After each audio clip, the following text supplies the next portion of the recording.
CNN's Jomana Karache reports that this is all hauntingly familiar to the Syrian people, who know firsthand just how far Vladimir Putin is willing to go. And we want to warn you, some of the images you're about to see are quite graphic.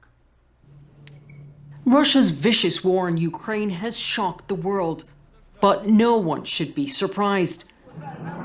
For years, Russia's ruthlessness played out so openly for all to see in Syria, where countless civilians paid the price for Putin propping up his ally Bashar al-Assad. Syria is where Russia boasted about testing more than 300 types of weapons. It's also where it tested the world's limits, and there seem to be none. Its war has no rules, no one is spared, and no place is safe. Russia's bombed hospitals, markets, and schools. The UN called them war crimes, but no one has faced justice. Russia denies it's committed these crimes, but its cruel attacks know no bounds. Even those rushing to rescue the injured have been targeted by its infamous double-tap strikes. I lost two of my team, my colleagues, in 1 second. We were trying to respond to save others. Ismail al-Abdullah of the White Helmets survived one of Russia's most brutal campaigns in Syria, as it helped the Assad regime besiege, starve, and bombard eastern Aleppo into submission. We are forced to leave the city. His beloved Aleppo was reduced to rubble. Aleppo was like doomsday.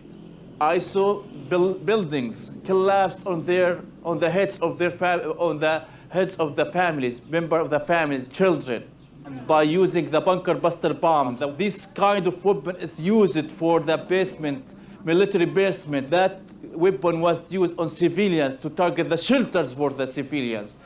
In the little that's left of rebel-held Syria, the White Helmets are on alert.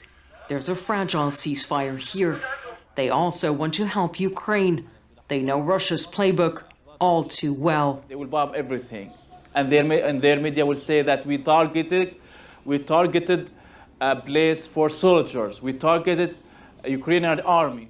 So many here feel the pain Ukrainians are going through, pain inflicted by the same aggressor who's shattered too many Syrian lives. This is my daughter Lamar. English teacher Abdel Kafi Al-Hamdo, with his baby girl by his side, appealed to the world time and time again to save Aleppo in 2016. But the world looked the other way.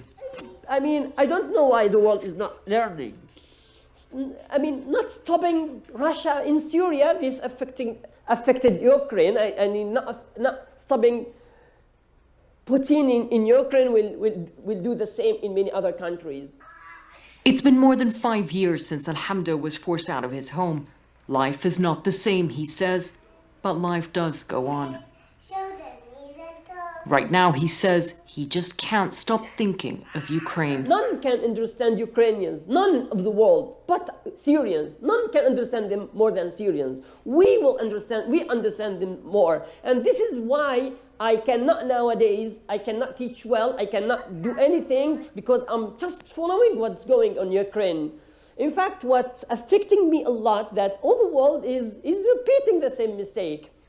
The mistake of letting Putin get away with it all, the impunity in Syria that may have emboldened him to invade Ukraine. Many here feel their fate is now tied to Ukraine. If Putin is not stopped, they fear Russia will unleash hell here again to help Assad reclaim what's left of this devastated land. Jomana Karache, CNN, Istanbul.